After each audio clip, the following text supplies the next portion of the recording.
Bonjour à toutes et à tous, je suis donc Claire Béziot, journaliste pour le site Gérontonews qui s'adresse aux professionnels des EHPAD et du grand âge. Et je vous souhaite la bienvenue pour cette nouvelle webconférence que nous organisons sur le thème de la démocratie participative en EHPAD. Alors, on pourrait penser au premier abord, comme l'a fait remarquer justement il y a quelques jours un directeur de fédération, que c'est un petit peu un sujet tarte à la crème, la démocratie participative en EHPAD. C'est vrai qu'on en parle beaucoup. C'est peut-être parce que c'est un sujet dont il y a encore beaucoup à dire, où il y a encore beaucoup à faire. Sinon, vous ne seriez pas plus de 550 à vous être inscrits à cette webconférence. Alors, tout le monde s'accorde à dire dans le secteur que les EHPAD doivent être des lieux de vie où les résidents sont chez eux, où ils sont libres de s'exprimer et même, soyons fous, de donner leur avis. Alors, à cette évidence, la Haute Autorité de Santé a ajouté dans son nouveau référentiel sur l'évaluation externe qui est paru en 2022 une thématique pilier qui est l'expression et la participation de la personne. Et début avril, là tout récemment, l'inspection générale des affaires sociales a enfoncé le clou. Il a remis un rapport où elle fait des recommandations pour encourager les pratiques de participation citoyenne dans le champ des solidarités. Et l'IGAS relève notamment la difficulté des personnes âgées à faire entendre leur voix dans les instances nationales et locales. Et elle propose par exemple, alors ça va être un peu technique, de transcrire dans un décret les garanties procédurales fondamentales pour la qualité et la sincérité des démarches de participation citoyenne. Alors ça, c'est la théorie. Sur le terrain, vous le savez bien, vous qui nous écoutez, qui êtes professionnels du grand âge, entre le manque de moyens, le manque de personnel, les troubles cognitifs des résidents, les organisations contraintes, c'est pas si facile et les professionnels, vous vous débrouillez comme vous pouvez pour faire entendre la voix des résidents.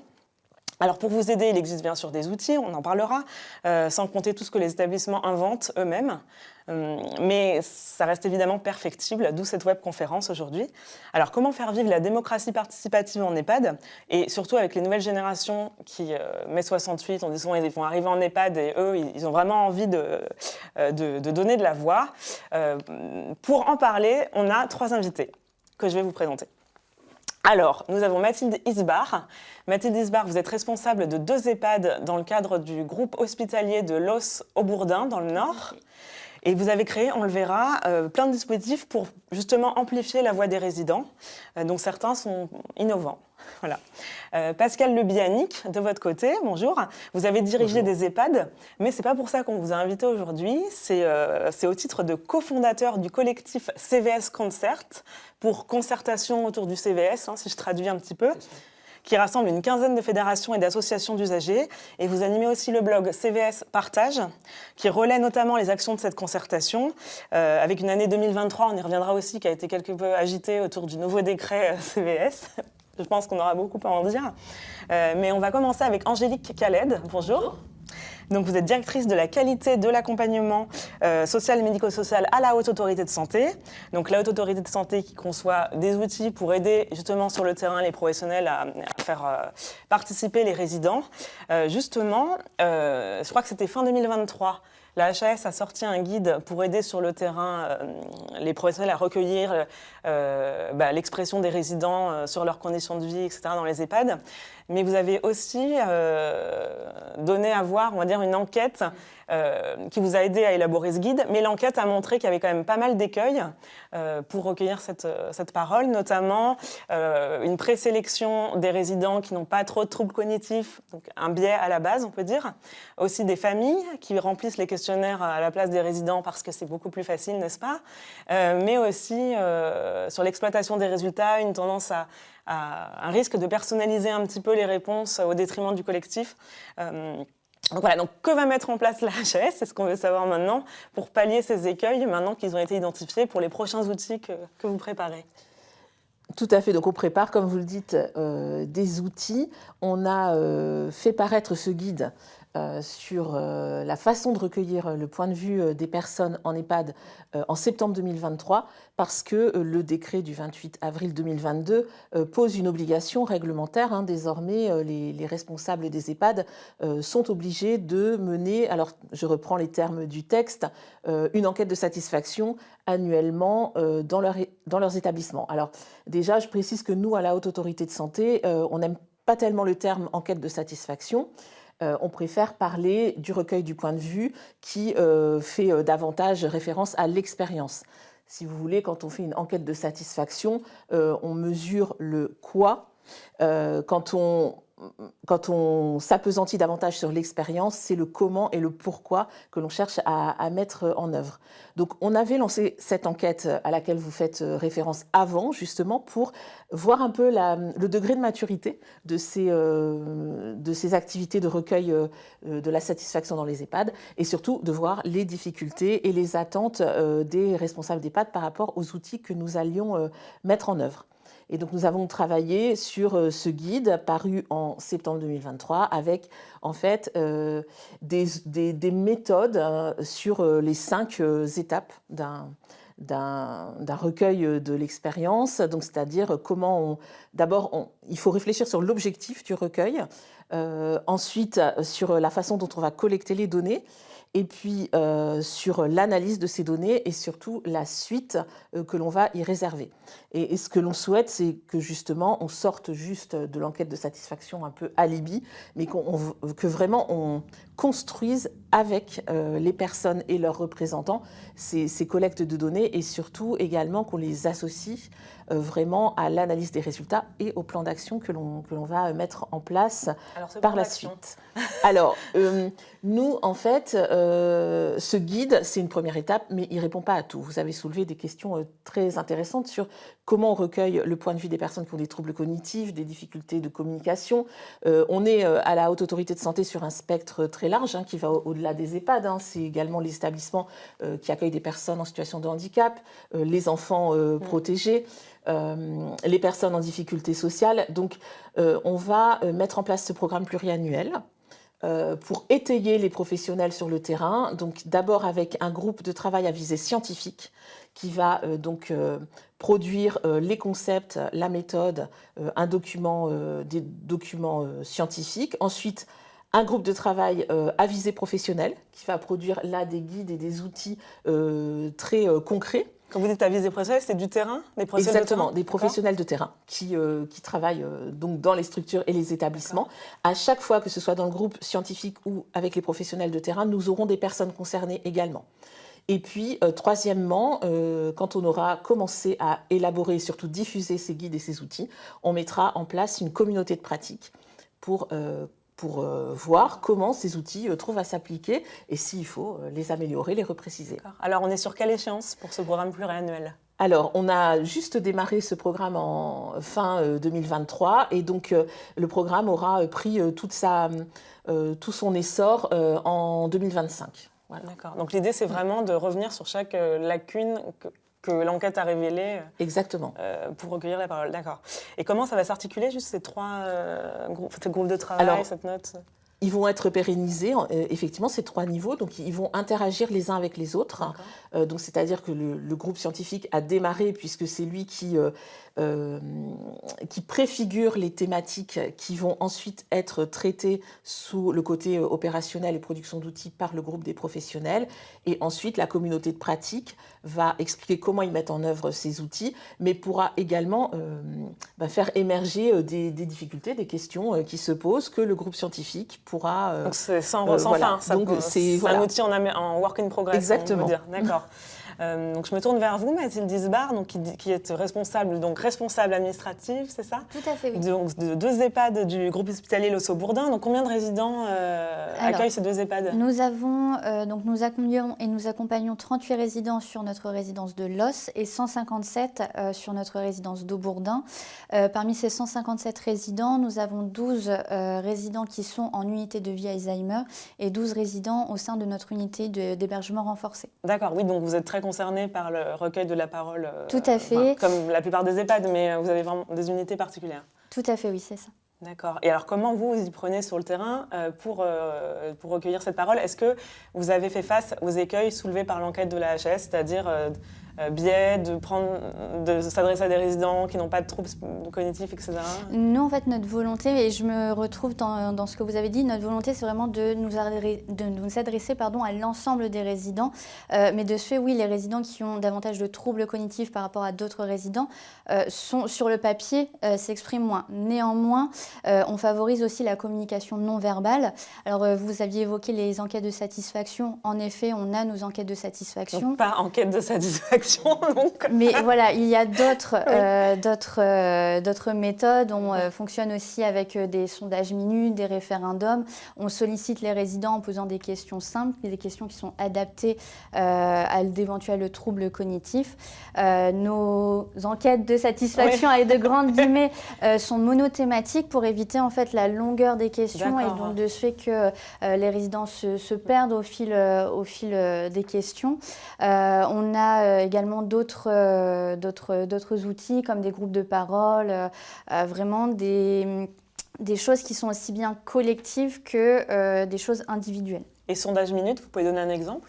Alors c'est par exemple sur les repas, puisque c'est vraiment une des grandes questions dans le quotidien des résidences, c'est de savoir si le repas du jour a plu et s'ils veulent voir davantage de produits, certains produits, si on doit revoir la fréquence de ce qu'on peut proposer par exemple. Est-ce que vous essayez de faciliter la communication non verbale, par exemple? Oui, tout à fait. Donc, nos professionnels sont formés à justement cette approche de communication non verbale.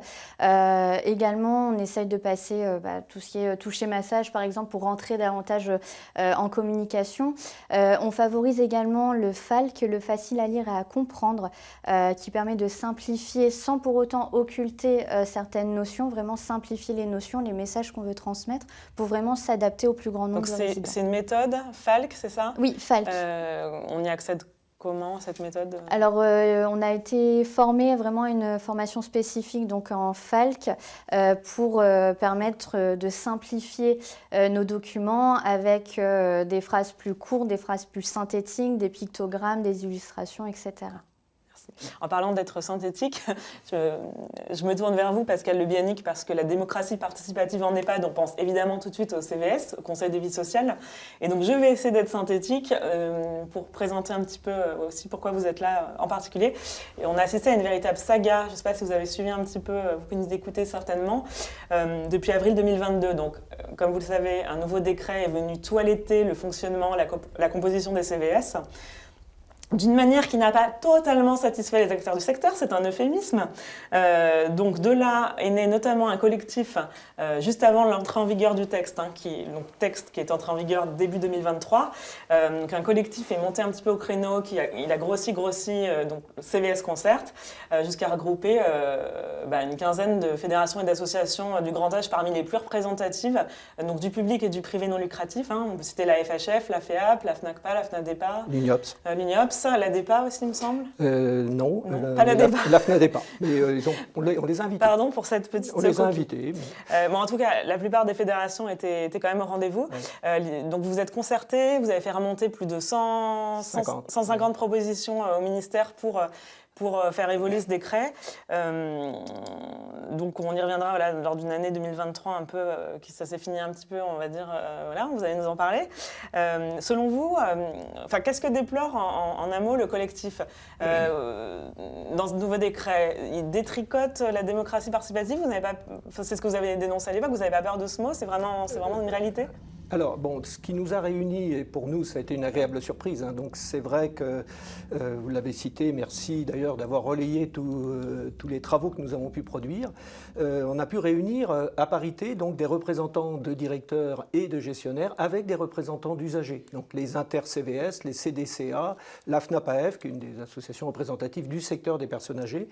Et pour nous, rien que ça, c'était, comme dit mon collègue Joseph Krummenacker, l'exemple d'un CVS XXL, c'est-à-dire qu'il faut se parler entre directeurs et usagers. Ça nous paraissait quelque chose d'important. Mais on n'a pas fait que se parler, on a essayé de se comprendre et on a essayé de produire donc, ce document de synthèse qui a été remis au ministère le 2 février 2023 à Jean-Christophe Combes. À l'époque, qui était ministre des Solidarités. Qui était ministre des Solidarités, et il nous a reçus avec un peu de délai parce qu'il avait beaucoup de préoccupations, on le comprend, et on a été très bien reçus. Et suite à ce rapport, il a ordonné donc de réouvrir une concertation sur le décret avec nous, avec notre collectif, et sur les sujets que nous proposions, qui étaient des sujets constructifs pour à la fois améliorer la démocratie médico-sociale et pas seulement que le CVS, mais aussi le Conseil de vie sociale. Alors, parmi un ou deux exemples vraiment parlants, qu'est-ce qui écoutez, ne convenait pas alors, qu'est-ce qui ne convient toujours pas d'ailleurs dans ce décret? Alors, dans ce décret, déjà, la concertation qu'avait avant la publication du décret, donc il faut rappeler qu'aujourd'hui, c'est l'anniversaire. Hein, c'était le 25 avril 2022, et vrai, 2 ans après, 2 ans, oui.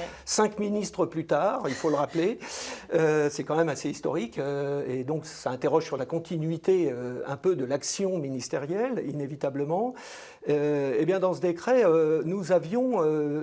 lors de la concertation que le ministère a dénoncé des zones d'ombre du précédent décret, et on attendait des éclaircissements. Et on a vu réapparaître de nouvelles zones d'ombre. Par exemple, la présence des familles qui est subordonnée à la nature de l'établissement. On demande que la DGCS, le ministère, définisse par catégorie d'établissement socio-médico-social la composition type. Ça, c'est une chose. Autre chose, on rajoute, on est maintenant à 11 membres, 6 nouveaux membres, parmi lesquels qui n'avaient pas été demandés.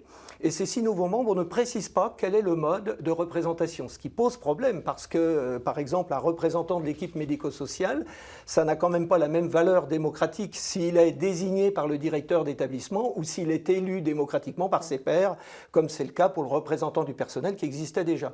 Et c'est ainsi pour les autres nouveaux membres également. Donc c'est voilà 2 exemples par exemple, et d'autres encore. Vous aviez aussi un point sur il y a beaucoup de directeurs qui nous écoutent, c'est pour ça, sur la direction, les représentants de la direction. Oui, alors un autre point qui nous semble aussi très important, c'est que dans le socle de composition du CVS, il faut qu'il y ait un représentant de l'organisme gestionnaire. Ce représentant de l'organisme gestionnaire ne peut pas être le directeur de l'établissement puisque le CVS vient consulter le directeur. Le directeur qui a déjà un rôle consultatif. Voilà, il a un rôle consultatif. Donc il ne peut pas à la fois être dans l'instance participative qui peut décider, prendre des motions ou prendre la décision d'inviter telle personne et être consulté. Là, il y a un non-sens. Parce qu'un représentant de l'organisme gestionnaire délègue souvent au directeur d'établissement. Voilà, dans des groupes. Et encore aujourd'hui, on a eu des retours. Malgré tout ça, des grands groupes, on ne les citera pas, mais qui fonctionnent de cette façon-là. Et ça, c'est déplorable parce que c'est un non-sens. D'accord. Et donc, ça n'a pas... Oui, alors sur le détricotage, donc effectivement, la concertation avec la DGCS n'a pas eu lieu puisque le ministre a été changé et que la réunion de concertation s'est transformée en réunion d'échange, ce qui n'est d'ailleurs pas le même niveau de participation, hein, se concerter et échanger, c'est-à-dire qu'on discute, on fait une réunion de salon, mais l'objectif était bien d'améliorer les choses, hein, c'était la volonté du ministre. Et aujourd'hui, vous en êtes où avec la DGCS de ces échanges? On nous avait donné rendez-vous après la publication de la communication de la Conférence nationale de santé. Ce qui est fait, ça a été fait en novembre et ça a été réactualisé dans le cadre de la stratégie nationale de lutte contre les maltraitances. Oui. Et là, on a eu la surprise de voir, effectivement, et c'est pour ça qu'on est un peu en alerte au niveau de notre collectif, que, je vais vous citer, que le CVS n'est plus, est une instance de gestion du quotidien qui n'est pas faite pour les dysfonctionnements graves. Nous défendons l'idée que le CVS peut être le cas, il peut jouer son rôle de lanceur d'alerte, parce que ça peut être sa mission. Et je rappelle que dans l'article D311-15C, il peut traiter de tout sujet en lien avec la vie de l'établissement, donc c'est effectivement très vaste. L'affaire Orpea aurait pu être traitée par le CVS. Les choses, ce que vous déplorez, si je comprends bien, c'est que la Conférence nationale de santé déclare que, selon son avis... Alors, c'est pas la seule. Hein. Il y a un mouvement de fond. Le rapport de Laurent Frémont également. Sur le droit de visite en EHPAD. Sur le droit de visite en EHPAD. Je dirais que le CVS, si on reformule vos propos, ne serait pas fait pour traiter les plaintes et réclamations et les dysfonctionnements graves. Or, les dysfonctionnements graves peuvent être effectivement abordés, puisque tout sujet peut être abordé, pour peu qu'on en ait connaissance et dans un cadre de transparence. Donc, donc effectivement, on a le sentiment, et encore avec un dernier décret qui est sorti la fin février de de cette année. Ah oui, sur Concernant le projet d'établissement, effectivement. Les toilettes, les projets d'établissement des établissements, enfin des EHPAD. Le projet d'établissement, bon, pour avoir été directeur, c'est quand même quelque chose qui est important, mais qui se construit sur une année. Qu'est-ce qui détricote Eh bien, il détricote parce que dans le décret du 25 avril 2022, il est question, et là, donc sur le CVS, c'est une avancée positive, on revient sur le CVS, c'est une avancée positive puisqu'il n'est plus seulement consulté pour le projet d'établissement, mais associé. C'est ce que... Donc, associé une avancée à l'élaboration. Décret, oui, c'est une avancée positive. Mais qui est défait donc, par le décret sur le projet d'établissement. Détricoté, puisque je vais reprendre votre terme, c'est le vôtre, j'aime bien le tricot, détricoté, puisqu'on revient à l'idée d'une consultation. Simple consultation. Également sur le site du ministère, dans la foire aux questions sur le CVS, eh bien, la simple consultation, la consultation n'est pas la co-construction. Je pense que madame ne me contredira pas, à la HAS, on s'est beaucoup appuyé sur les travaux de la NESM concernant les différents niveaux de participation, donc l'information. Si je vous suis bien, dans la foire aux questions de la DGCS sur le nouveau décret CVS, donc la foire aux questions déconstruit un peu ce qu'il y a dans le décret, et le nouveau décret sur le projet d'établissement déconstruit lui aussi le dernier décret sur le CVS en disant, en gros, que le CVS ne doit plus être associé sur l'élaboration du projet d'établissement, mais uniquement consulté une fois qu'il est rédigé. Et puis, donc, il y a un focus qui est fait sur le traitement donc, des plaintes et réclamations, donc avec l'idée qui est reprise à de nombreuses reprises de créer une CDU médico-sociale. Nous, on ne une commission des usagers, un propre sanitaire. Mais c'est surtout que ça ne peut pas être substitutif au Conseil de la vie sociale. Nous, on revendique l'idée que le Conseil de la vie sociale est un lieu d'intelligence collective, un lieu de dialogue et d'intelligence collective, donc dans une démarche progressiste et de co-construction, et pas simplement, ce qui ne veut pas dire qu'il n'est pas nécessaire qu'il y ait une instance peut-être plus efficace, encore qu'un président de CVS peut transformer une plainte et réclamation en problématique collective. Et c'est un vrai risque, selon vous, que les CVS deviennent des CDU ? La FAS, la France Asso Santé évoquait cette opportunité, cette possibilité, auprès de la Conférence nationale de santé, et qui a été repris par la Conférence nationale de santé. Donc nous sommes en alerte sur ce sujet-là. Maintenant que la concertation est au point mort avec la DGCS, est-ce que vous prévoyez de prochaines actions pour faire avancer ce dossier ? On espère pouvoir rencontrer notre nouvelle ministre, Fadila Khattabi, effectivement, pour pouvoir lui soumettre nos inquiétudes. Et puis lui partager ce que l'on pense, c'est que l'un ne peut pas se substituer à l'autre, et puis que peut-être de faire le focus essentiellement sur les plaintes. C'est vrai qu'on est dans l'affaire post-Orpea, les fossoyeurs, mais on est dans des démarches beaucoup plus aussi de dialogue. On a organisé donc une table ronde, directeur et président de CVS, je crois que Gérontonius y assistait, où un des directeurs présents, on va le citer, il ne m'en voudra pas, Pascal Ségaud, d'une association de Montpellier, affirme haut et fort qu'un CVS puissant, ce sont des décisions de direction légitimées. Je crois qu'il résume effectivement, donc on n'est pas du tout dans la simple gestion des plaintes et réclamations. Vous avez sollicité la ministre concrètement là, pour la rencontrer ? Nous sommes en train d'ajuster effectivement parce qu'il y a une avalanche de rapports, donc il faut les digérer. Vous parlez de l'IGAS qui nous a beaucoup impressionnés, donc effectivement ce rapport est excellent. Et il situe bien et il met de la hauteur de vue. On invite tous les auditeurs à retrouver notre blog où on a analysé le rapport de CVS Partage, effectivement, ce rapport de l'IGAS qui est très intéressant, qui donne de la hauteur de vue et qui précise bien aussi les limites de l'action politique aujourd'hui. Alors on va voir sur le terrain, est-ce que toutes ces bémols de ce décret CVS, en tout cas, comment vous avez fait de votre côté, Mathilde Isbar, pour prendre en main ce décret et le faire appliquer? Comment fonctionnent globalement vos CVS? Alors nous, de ce fait, à la parution du décret donc, de 2022, on a quand même eu un temps pour s'approprier le décret. le mettre en application. De ce fait, on a sollicité l'ensemble des parties, l'ensemble des personnes mentionnées au sein du décret. Donc on a organisé les élections pour les représentants des résidents, les représentants des familles. On a également par exemple sollicité nos tutelles, donc l'ARS, le conseil départemental, aux différents titres, aux différents représentants. Nous n'avons pas eu de retour, même pas eu un accusé réception de notre courrier. Voilà, l'idée c'était vraiment qu'on puisse les inviter, puisque le décret le permettait, au sein de nos CVS. On n'a pas eu de retour à ce jour pour le moment. En tout cas, là, à l'instant T, nos CVS, donc nos CVS communs, sont composés de près de 40 personnes, donc des représentants des résidents, titulaires, suppléants et référents, des représentants des familles, les bénévoles, les médecins coordonnateurs, Alors, je vous coupe juste une seconde. Quand vous dites CVS commun, c'est que vous avez plusieurs sortes de CVS? Alors tout à fait. Donc nos CVS communs sont entre guillemets les CVS réglementaires, donc ils sont communs à nos 2 résidences. En plus de ça, j'anime des CVS dits intermédiaires, donc ce sont des CVS qui sont propres à chaque résidence. Et il y a aussi les CVS des familles, où l'ordre du jour est le même que les CVS communs, mais certains points sont davantage élaborés. Par exemple, nos représentants des familles ont souhaité mettre en place des permanences et une adresse mail propre à notre CVS. Et donc de ce fait, ce point-là est davantage vu en CVS des familles pour tout ce qui est logistique, mise en place de ce projet. Mais vous avez combien de CVS par an? Alors l'an dernier, en 2023, donc on a eu 5 CVS communs, 12 CVS intermédiaires et 1 CVS des familles. Et pour les organiser, vous trouvez le temps? Parce que ça peut être aussi un écueil, évidemment, en établissement, trouver le temps d'organiser les CVS. C'est dans notre routine, on a à minima donc 4 fois par an notre CVS commun. Si le CVS souhaite une séance supplémentaire, dans ce cas-là, on organise une séance supplémentaire.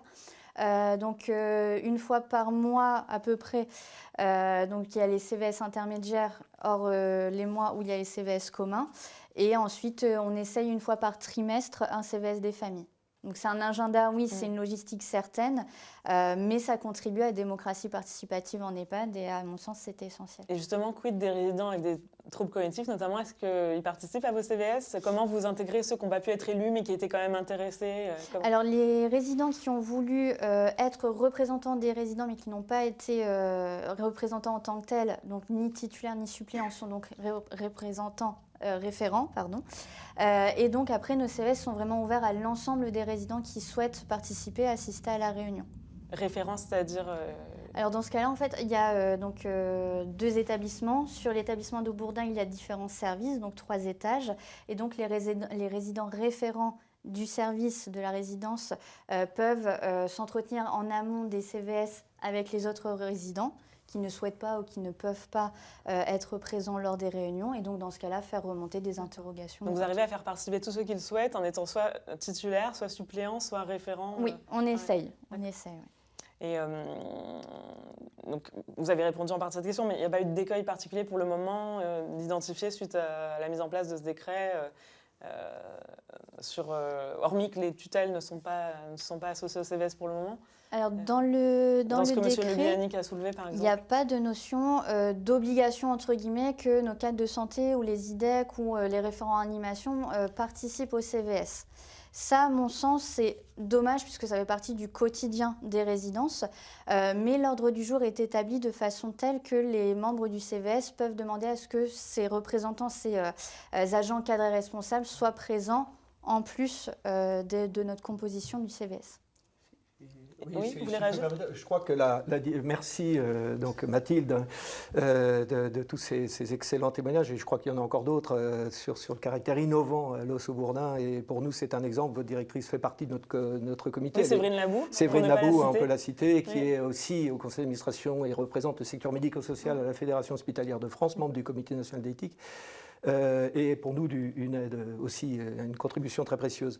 Mais la question qui se pose, c'est en rajoutant aussi, par le nouveau décret, nous on a vu cette difficulté, donc Gilberte de 92 ans, qui avait bien du mal à animer son CVS avec 6 personnes, se retrouve avec 11 personnes, avec le représentant des représentants légaux, le représentant des mandataires judiciaires, des choses qu'elle ne connaît pas.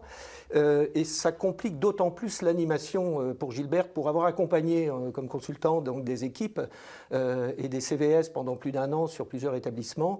On voit bien qu'il y a bien un vrai problème là, à la fois de formation pour comprendre l'enjeu qu'il y a là, de la démocratie participative. Comment recueillir la parole des autres, comment en tant que famille, je ne parle pas que pour maman, mais je parle au nom de tout le monde, hein, ça vaut, comment je suis porteur de la parole du collectif, ça c'est pas simple.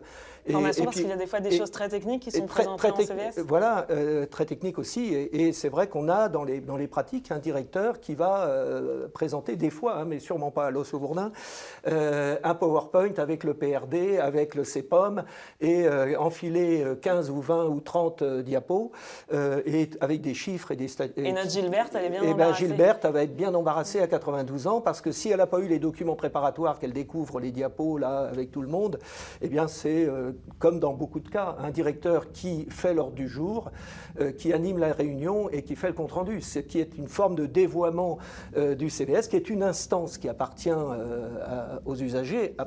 D'abord, c'est leur instance. Quand on voit dans la fac de la DGCS qu'on demande que le règlement intérieur soit fait en concertation avec les membres du CVS, mais c'est dans les attributions propres du CVS de rétablir son règlement intérieur. Donc là, il y a un non-sens, un contresens juridique et d'autres encore. Mais donc la question de la formation est pour nous un point qui est l'information et la formation. C'était l'un des points qui avait été retenu, il me semble, par la. Alors, dans le cadre de la. Oui, alors nous avons avec Alice Casagrande, donc qui était conseillère maltraitance auprès du ministre, de 2 ministres successifs, contribué donc aux États généraux des maltraitances. Oui, qui avait été lancé, je recontextualise, par Jean-Christophe Combe, le ministre de Solidarité, l'année dernière, et qui ont abouti à une stratégie contre la maltraitance qui a été présentée là en début d'année. Et c'était tout récemment. Donc la formation des membres du CVS. Oui, on a eu on avait 10 propositions. On avait par exemple la protection des élus, c'est que des élus, des représentants de famille ont peur de parler, de peur des représailles, que ce soit les résidents ou les familles, et on pensait qu'il fallait créer un statut de protection. Donc ça, la formation, tout ça, ça faisait voilà. partie de 10 propositions. Ce qui a été retenu, c'est la formation. Ça, c'était un point pour nous très important. Et ça, c'était retenu dans le document de synthèse des États généraux, qui est la concertation. Vous savez qu'on est... Pré-stratégie. Pré-stratégie. Et puis, et également, l'autre point qui nous semblait important, c'était que le CVS soit consulté pour toute restriction des droits et libertés des personnes accueillies. Ça nous paraît, comme ça a été le cas pendant... parce que nous sommes intervenus auprès de la DGCS et au ministère, c'est intervenu après coup pendant le confinement, et on aurait voulu que ça passe dans la loi. Nous, ce qui nous étonne... Alors, quand vous dites dans la loi, par exemple, dans la loi Bien vieillir, ah oui, laquelle loi a fait l'impasse totale sur la démocratie médico-sociale. Or, s'il y a une mesure qui ne coûte rien, c'est bien celle-là.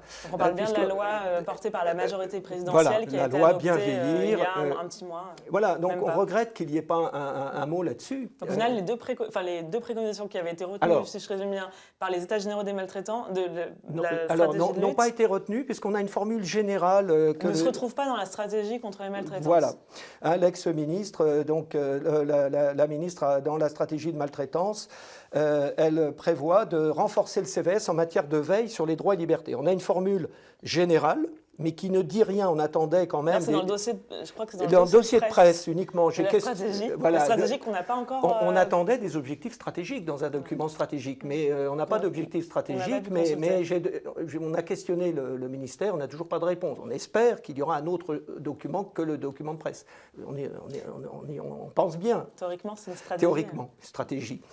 Alors, on va essayer de relier la Haute Autorité de Santé avec les CVS. Vous, de votre côté, la HAS peut influer sur le fonctionnement du CVS via l'évaluation externe. Mais alors, comment exactement ?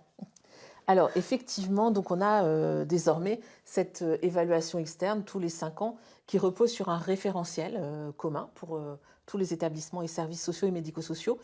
Et au sein de ce référentiel et dans la méthode d'évaluation, alors déjà évidemment les évaluateurs commencent par rencontrer les personnes elles-mêmes, puisqu'on a toute une batterie de critères qui sont investigués auprès des personnes. Mais dans toute visite d'évaluation, on a également un temps obligatoire de rencontre des membres du CVS. Et je précise bien uniquement des membres qui sont les personnes concernées et les représentants des familles. Il n'y a pas l'équipe de l'établissement dans cette rencontre. Et ça nous tient tellement à cœur en fait de pouvoir décrypter le fonctionnement des CVS que c'est la seule partie du référentiel pour laquelle nous avons mis dans notre manuel, que tout le monde peut consulter sur le site de la HAS, on est même allé jusqu'à préciser les questions que l'on souhaite voir posées par les évaluateurs. Donc en fait, on a, je vais les reprendre si vous voulez. Avez quelques exemples. On a 21 questions, donc il y a 10 critères qui sont investigués avec les membres des CVS. Et en fait, vous voyez à travers les questions qu'on souhaite voir posées, ce que nous, HAS, nous attendons d'un fonctionnement idéal, d'un CVS optimal. Voilà. Donc on a des questions sur... justement, est-ce que le CVS a été sollicité lors de la révision des règles de vie collective ou des modalités de fonctionnement du service? Comment le CVS participe aux réflexions et donc n'est pas simplement consulté une fois qu'elles ont été mises en œuvre? Comment s'organisent les rencontres du CVS? Comment il récolte les questions des personnes de l'établissement? Est-ce que chaque réunion de CVS donne lieu à l'élaboration d'un compte-rendu? Est-ce que tout le monde y a accès dans l'établissement? Est-ce que la stratégie de bientraitance est discutée en CVS? Est-ce que le CVS a pu contribuer aux discussions relatives à la bientraitance dans l'établissement? Ensuite, est-ce qu'ils peuvent aborder toutes les questions relatives à l'organisation? Est-ce qu'ils sont bien, justement, co-constructeurs, j'ai envie de dire, de l'ordre du jour? Est-ce que cet ordre du jour ne leur est pas imposé? Est-ce que la démarche d'amélioration continue de la qualité est partagée avec les membres du CVS? Donc là encore, vraiment un partage sur la stratégie, au niveau de l'élaboration de la stratégie. Est-ce qu'ils ont bien connaissance d'un bilan des plaintes et réclamations? Est-ce que les mesures correctives suite à ces plaintes et réclamations leur sont également présentées et est-ce qu'elles sont discutées avec eux? Et est-ce qu'il y a un bilan des événements indésirables, donc dans la même logique? Donc, il y en a d'autres, mais je ne vais pas toutes les citer. Donc, c'est vraiment des questions très précises sur le fonctionnement du CVS. Alors, ces indicateurs permettent d'objectiver les dysfonctionnements ou les difficultés des établissements. Il n'y a pas que des dysfonctionnements, il y a aussi beaucoup de dysfonctionnements qui sont dus à des difficultés. Mais comment vous les faites remonter, notamment les difficultés, pour que ça s'améliore in fine aux tutelles et quelles sont les difficultés les plus remontées finalement? Alors déjà, il y a deux niveaux. Évidemment, les rapports d'évaluation sont transmis aux autorités de tutelle et donc elles peuvent prendre connaissance via les rapports, surtout dans la partie observation, des éléments qui seraient à revoir. Suite au rapport d'évaluation, d'ailleurs, chaque établissement doit faire un plan d'amélioration de la qualité. Donc s'il y a des choses qui sont ressorties sur le CVS, il faut qu'on retrouve ces éléments dans le plan d'amélioration de la qualité. Ça, c'est sur le niveau local. Et en fait, au niveau national, la Haute Autorité de Santé est également destinataire de la totalité des rapports. Et donc, nous allons les analyser sous différents aspects. Et évidemment, la participation des usagers étant extrêmement importante pour nous, nous allons nous focaliser sur ces éléments de participation. Voilà, j'ai regardé un peu, si vous souhaitez que je vous donne quelques éléments sur la façon dont, pour l'instant, ça ressort au niveau des premières évaluations. Si vous êtes en train de parler du rapport 2023 sur les évaluations externes que la HAS doit présenter le 14 mai, oui, on veut bien des éléments en amont, très volontiers. N'hésitez pas. On n'aura pas dans ce rapport 2023 des choses très très précises sur les critères CVS parce qu'on est en train d'affiner aussi la façon dont on analyse les choses. Par contre, en 2024, il y aura des choses comme dans ce sens, mais j'ai regardé pour cette occasion qui nous réunit quelques éléments. Alors, en fait, les critères qui sont expertisés, il faut bien que vous compreniez que c'est des critères qui sont sortis du référentiel. Donc, en fait, on a un double regard sur ces critères, soit personne accompagnée et CVS, ou bien gouvernance et CVS. C'est le même critère qui est lu à travers plusieurs grilles d'analyse. Et on se rend compte que sur les critères qui ont un rapport avec la participation à la vie collective ou est-ce qu'on vous demande votre avis, les membres du CVS ont une cotation supérieure à la totalité des personnes d'un établissement. Mais ce qui est assez logique, j'allais dire, puisque eux sont partie prenante de l'élément de participation. En revanche, ce qui est intéressant, c'est que sur un certain nombre de points, surtout sur leur association à la démarche qualité de l'établissement, leur association à la stratégie bientraitance, sur la communication sur le traitement des événements indésirables et des plaintes, on voit que la cotation est beaucoup plus basse quand on s'adresse aux membres des CVS que quand on s'adresse à la gouvernance. Ce qui semble démontrer là un déficit en fait de communication entre la gouvernance des établissements et les membres des CVS dès qu'on sort en fait un peu, j'allais dire, du quotidien du milieu de vie des personnes. Quand on passe à un niveau plus stratégique de l'établissement, ça fonctionne beaucoup moins bien. Ouais. Oui, ça vous inspire quoi parce ça m'inspire une expérience, hein, c'est vrai, mais le rapport de l'IGAS en parle, c'est-à-dire qu'on peut parler de la viande qui est trop dure ou du linge qui revient de la buanderie en taille poupée Barbie, parce que l'IGAS considère que ça doit être aussi un point de départ, et ça, on est d'accord avec ça de la démarche. Mais effectivement, après, il faut monter un peu sur la vision un peu plus globale d'ensemble et les projets d'établissement. Je prendrai un exemple que j'ai mené, c'est que l'association pour laquelle je travaillais avait décidé d'accueillir, parce qu'il y avait une opportunité à l'ARS. Quand vous étiez directeur d'EHPAD ? Quand j'étais directeur d'EHPAD, je reviens en arrière, décidé d'accueillir au sein de l'EHPAD une unité de vie pour personnes adultes handicapées vieillissantes.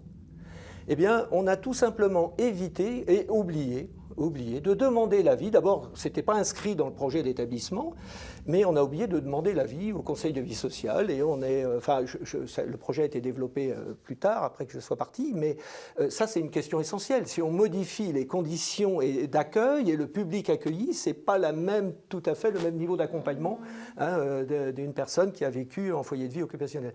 Et donc, d'ailleurs, l'accueil conjoint, c'est quelque chose qui fonctionne. Mais c'est un exemple. J'en ai un autre où on avait décidé de développer l'intergénération en Bretagne au siècle dernier et on a accueilli une halte garderie. L'idée est venue au sein du Conseil de vie sociale, parce qu'on avait déjà une cantine scolaire et qu'on faisait déjà des activités intergénérationnelles. Mais c'est le creuset, et donc on voit qu'on est au-delà des plaintes et réclamations, on est sur des lieux d'intelligence collective, et on a été une des premières crèches en EHPAD. Et on a demandé l'avis. Qu'est-ce que vous en pensez, mesdames ? Nous, on adore les petits-enfants. Ah oui. Et puis, on a fait le projet ensemble. Gilberte a pu vraiment donner son avis. Voilà, et Gilberte, on ne fait pas sans leur demander l'avis. Donc, je pense que il y a aussi, parce qu'il y a la pression aussi, il y a les appels à projets maintenant. On fonctionne par appel à projets de la part de l'ARS, donc des opportunités qui engagent parfois l'avenir de l'établissement sur des orientations. Eh bien, on oublie, et c'est pour ça que je reviens au document cadre, quel projet d'établissement, de se donner du temps et de la vision, et d'y associer les premiers concernés. C'est ce qui se passe à Los-au-Bourdin massivement, et vraiment c'est tout à fait satisfaisant. C'est-à-dire qu'on fait sans eux, quoi, et pour eux, mais avec plein de bonnes intentions. Angélique Calette, je ne sais pas si vous avez ce niveau de précision dans votre bilan, mais est-ce qu'on peut penser que peut-être que certains se disent le CVS, c'est justement pour parler du linge qui rétrécit ou de la nourriture, et ça rejoint la formation, les formations des membres du CVS, ils n'auront pas la vision, ou est-ce qu'on pense à leur place en se disant, mais même si ce n'est pas technique, aussi technique que le PRD ou le CEPOM, est-ce qu'on ne se dit pas en amont, parce que dans certains établissements, oui, mais la stratégie, c'est trop compliqué pour eux, ça ne les concerne pas au final. Oui, certainement, il y a des degrés de maturité autour de la participation qui sont différentes d'un établissement à l'autre, ça c'est évident. Ça demande aussi, je pense, un accompagnement et des membres du CVS, et s'ils ont des formations beaucoup plus facilement, ça c'est une très bonne chose.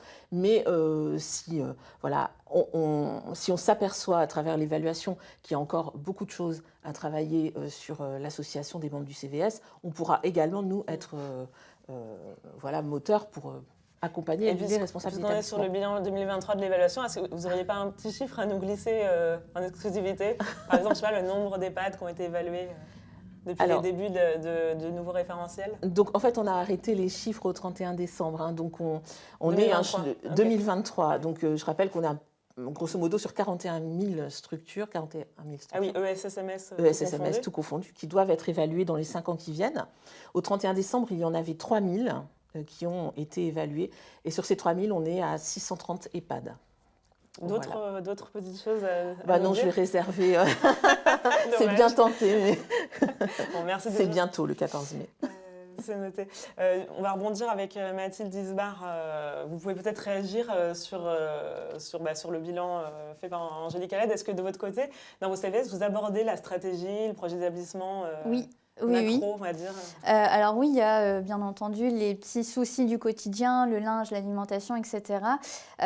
Mais à mon sens, il ne faut pas oublier qu'en fait, les résidents vivent dans les établissements et donc du coup se doivent de participer et d'être informés et de co-construire justement les axes stratégiques.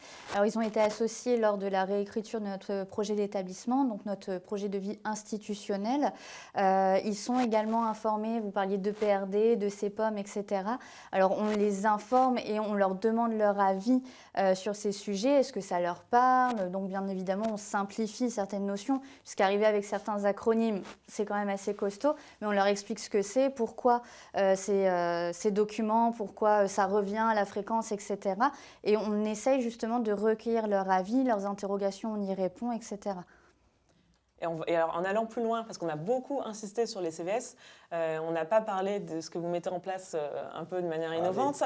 Étant donné que les CVS, tous les EHPAD sont censés, en tout cas, même si ce n'est pas le cas, ça peut arriver, mais ils sont censés mettre en place des CVS, ce qui n'est pas le cas avec les deux autres dispositifs. Donc, je crois savoir qu'on vous avez commencé en 2021 deux dispositifs de recrutement de membres, enfin d'agents des EHPAD par les résidents et les familles, qui s'est un peu transformé. Alors, de ce fait, voilà. oui, En tout cas, parlez-nous de ce dispositif. Dès 2021, donc, il y a eu des entretiens de recrutement en présence de résidents où les résidents donc, avaient étudié en amont les candidatures reçues et ont pu s'exprimer, poser des questions, rebondir et participer pleinement aux entretiens de recrutement. J'ai été recrutée en 2022 donc, en présence de résidents et de familles. Selon les mêmes conditions, donc avec... Alors comment c'est possible? Recruté par un résident, par des résidents et des familles. Incroyable. À quel niveau, ils ont vraiment le final cut, on va dire? Est-ce qu'il y avait quand même la directrice du GH? Il y avait donc en effet Madame Labou qui était présente durant ce processus de recrutement. Donc concernant mon poste, il y a eu près de 40 candidatures reçues. Les 40 candidatures ont été transmises aux résidents qui étaient volontaires et aux familles qui étaient volontaires pour participer au processus de recrutement. Et à chaque niveau, de ce fait, il y avait des rencontres, des déjeuners organisés pour échanger sur les différentes candidatures, les candidatures qui étaient retenues, les personnes qui allaient être reçues en entretien. Donc il y a eu un premier entretien où il y avait l'ensemble du jury qui était présent, donc famille, résidents et Madame Labou. J'ai été reçue dans le cadre d'un deuxième entretien uniquement avec Madame Labou, mais l'entretien était enregistré pour que l'ensemble du jury puisse avoir connaissance des éléments qui ont été évoqués. Pardon. Alors, pour continuer un peu sur cette expérience, quelles compétences, on peut dire, les résidents pouvaient avoir déjà pour évaluer votre CV? Quelles questions ils vous ont posées? Est-ce que ça a été étonnant? Est-ce que c'était des questions plutôt classiques? Est-ce qu'ils sont mis facilement dans la peau des recruteurs? Eh bien oui. oui. Les résidents comme les familles se sont vraiment prêtés au jeu. J'ai su après coup, parce que pour moi, donc, je découvrais les différentes personnes autour de la table, mais beaucoup d'agents ont été surpris de la grille d'analyse que pouvaient avoir certains résidents, qu'avaient également certaines familles. Donc, ont pu être posées les questions sur notre précédent parcours, nos centres d'intérêt. Également, j'avais eu des questions vraiment sur le pratico-pratique, le concret, le quotidien des résidents. Que faites-vous s'il y a une problématique relative au linge qui vous parvient? Il y allait avoir deux résidents qui allaient avoir 100 ans quelques mois après. Comment mettez-vous à l'honneur les futurs centenaires? Qu'organisez-vous, etc. Il y a eu d'autres questions, alors j'étais tout à fait libre d'y répondre. C'est notamment, est-ce que vous êtes prête à tout donner? Est-ce que vous êtes mariée? Est-ce que vous avez des enfants? Et oui. Et oui. C'est ce qu'on demande un peu au directeur en ce moment. Oui, c'est un peu ça. Cela dit, oui, d'accord. Donc oui, des questions assez riches et variées, mais en même temps qui me montraient en tant que candidate la transparence et la confiance qu'avait l'établissement et ses différentes parties. Et en même temps de voir via le prisme de la directrice, via le prisme des familles et surtout des résidents, ce qui se passait à l'instant T au moment du processus de recrutement. Et donc ça, en fait, c'est super enrichissant pour le candidat, Alors c'est sûr, c'est un peu impressionnant quand on arrive, on a 15 personnes en face de nous, mais pour avoir vécu... Ah oui, il y avait 15 personnes. Oui, il y avait 9 résidents, 5 familles, Ok. Madame Labou. Et en fait, pour avoir vécu ça, je me suis dit, pourquoi c'est pas la norme? Parce qu'on travaille pour les résidents, on est dans des établissements, mais c'est avant tout, comme vous l'aviez dit, leur lieu de vie. Certes, un lieu de soins, mais un lieu de vie avant tout. Et pourquoi, en fait, c'est pas davantage développé? Alors, c'est sûr, ça demande une logistique certaine en amont. Par exemple, donc, depuis 2021, il y a eu 3 recrutements. Donc, ma prédécesseur, moi-même et une personne aide hôtelière. On ne peut pas systématiquement faire ce genre de recrutement quand il y a une notion d'urgence, d'autant plus quand il n'y a pas de turnover, ce n'est pas possible de faire ce genre de recrutement. Mais pour autant, à mon sens, avec de l'organisation, c'est tout à fait possible. Et vous aviez été prévenu en amont que ça Oui. Ah. Oui, on avait été informés via les publications, les offres d'emploi et les lettres qu'on recevait pour avoir connaissance de l'avancée du processus de recrutement. Et donc, vous avez en partie répondu déjà à cette question. Ça ne perdure pas forcément parce que vous n'avez pas assez de turnover, si on peut dire. Oui, ou sinon des recrutements qui doivent se faire avec une notion d'urgence, des remplacements d'arrêt maladie, par exemple. Et donc, ensuite, vous avez eu l'idée de faire passer cette fois non plus les recrutements, mais les entretiens d'évaluation annuels des agents par, de la même façon, les résidents et les familles. Vous avez commencé quand? Qui a déjà été s'y est prêté? Sur quelle modalité? Quels critères? Même question pour le recrutement. En fait, cette idée fait suite à mon recrutement donc avec famille et résidents, où certaines familles avaient le constat de se dire on a connaissance des potentiels futurs agents, mais les agents qui sont déjà en poste, on ne les connaît pas forcément sur le même spectre. Et donc de ce fait, a été lancée en 2022 la première expérimentation d'entretien annuel avec donc, le cadre, donc le manager, un résident et une famille. Donc on a eu une première expérimentation où Madame Labou, la directrice, s'est prêtée au jeu, également une cadre de santé qui intervient sur les 2 résidences. À la suite, on a organisé une assemblée générale pour faire part des retours des uns et des autres et pour également avoir les retours des personnes qui n'étaient pas encore là ou qui étaient intéressées mais n'osaient pas se lancer. On a adapté cette phase d'expérimentation puisque en 2022, on utilisait, même si on les avait adaptés, mais on utilisait les grilles support des entretiens annuels entre guillemets classiques. Et de ce fait, se poser la question de la légitimité de certains résidents et certaines familles qui nous avaient justement verbalisé ça en disant il y a des savoir-faire, des savoir-être, mais quelle légitimité j'ai pour juger en fait ces compétences.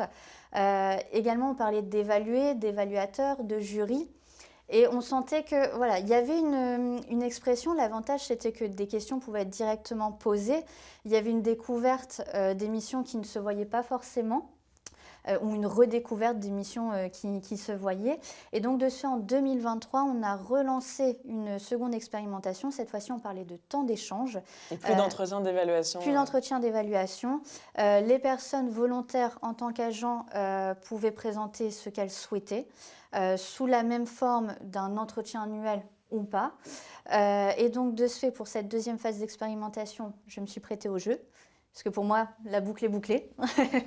Également, il y a eu la cadre supérieure de santé qui s'est prêtée au jeu, donc qui agit aussi bien sur les sanitaires que sur la partie médico-sociale du groupe hospitalier, et aussi notre assistante sociale, qui était auparavant animatrice et qui est depuis bientôt 1 an en poste d'assistante sociale. Et à chaque fois, est-ce qu'il y avait, comme pour les recrutements, votre N+1, si je puis dire? Oui. Oui. Donc notre N+1, il y avait 1 ou 2 résidentes, puisque ce sont des femmes résidentes qui ont été volontaires, et 1 ou 2 membres de famille. Et qu'est-ce que ça permet de mettre en valeur par rapport à l'entretien d'évaluation? Est-ce que c'est... du coup, il y a plus de latitude comme vous abordez les sujets. Ça peut être quoi comme sujet, par exemple? Ça peut être nos missions au quotidien, les objectifs qu'on avait sur l'année N-1 et les objectifs qu'on a sur l'année à venir. Ça peut être aussi des questions qu'avaient certaines familles par rapport à mes missions, aux missions par exemple de l'assistante sociale également. Donc une découverte, redécouverte, comme je le disais, des missions. On a eu notre assemblée générale le vendredi vendredi 19 avril et il y a une phrase qui m'a particulièrement touchée et je me reconnais. Je reconnais cette phrase.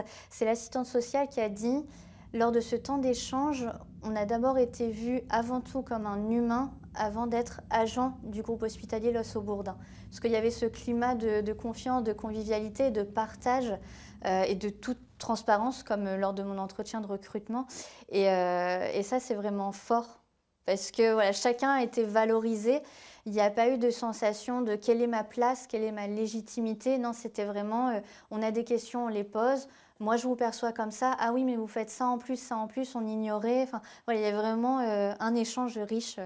Et en préparant cette webconférence, vous m'avez dit, si je me souviens bien, qu'il y avait quand même une interrogation sur le savoir-être qui pouvait être à double tranchant, si j'ai bien compris, dans le sens où votre savoir-être pouvait être valorisé par des résidents et des familles lors de ces temps d'échange, mais c'était compliqué de trop creuser. Enfin, vous vous posiez la question de savoir jusqu'où aller peut-être dans les questions, dans l'intimité des questions, parce que vous avez quand même une place de responsable de l'EHPAD.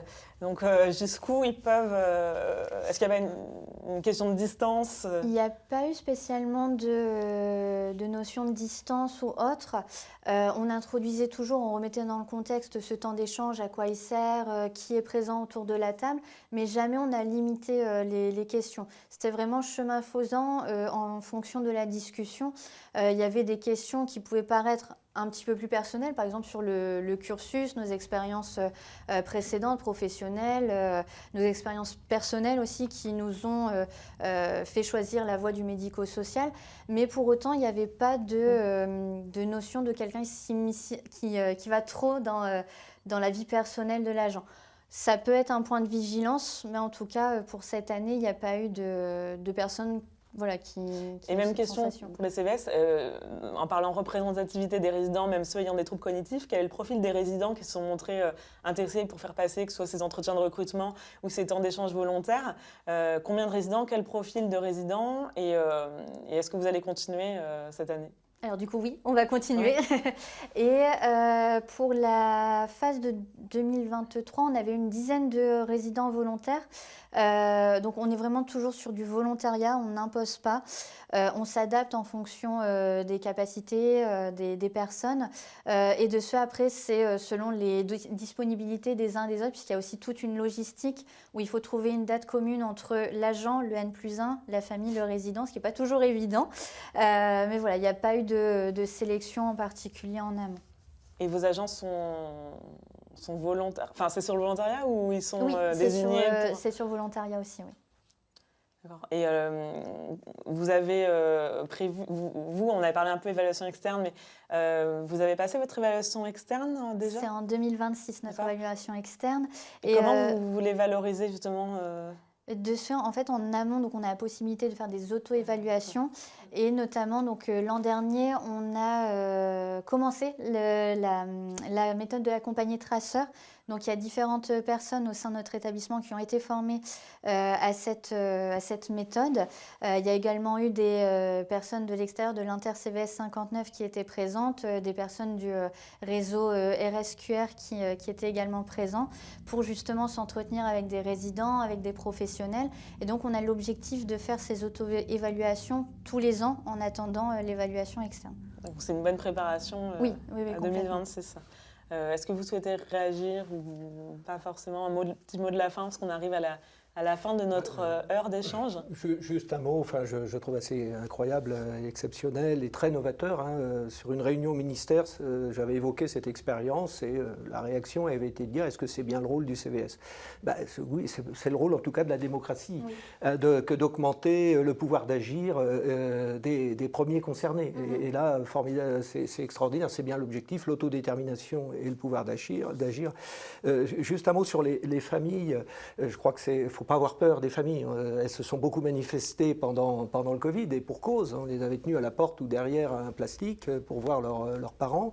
Il faut savoir aussi faire et communiquer et peut-être qu'il y a des moyens modernes parce qu'elles ont accès aux mails pour pouvoir tenir avec des lettres d'information informées sur ce qui se passe dans l'établissement. Je voudrais juste terminer sur un des points positifs du nouveau décret Parce On qu'il s'y y en attendait a. pas, celle-là. Vous y attendez pas.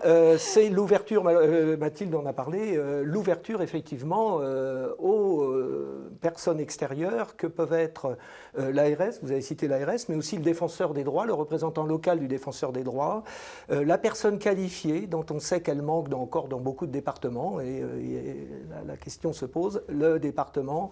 Et donc là, on a la possibilité de ne plus fonctionner en huis clos. Et le fait que ces personnes extérieures puissent demander à participer, mais on voit que quand elles sont invitées, on n'a pas de réponse, et ça, c'est inquiétant. Est-ce que on a bien pris la portée, je renvoie à l'ouvrage Vieillir en huis clos, hein, donc la portée et l'opportunité que ça crée d'avoir un regard extérieur, et ça, je crois que ça c'est important, quelle qu'elle soit. On a aussi les bénévoles, hein, qui peuvent être présentes, et un représentant d'un groupement de personnes, hein, donc dans les nouveaux membres, qui peuvent être un représentant d'Inter-CVS.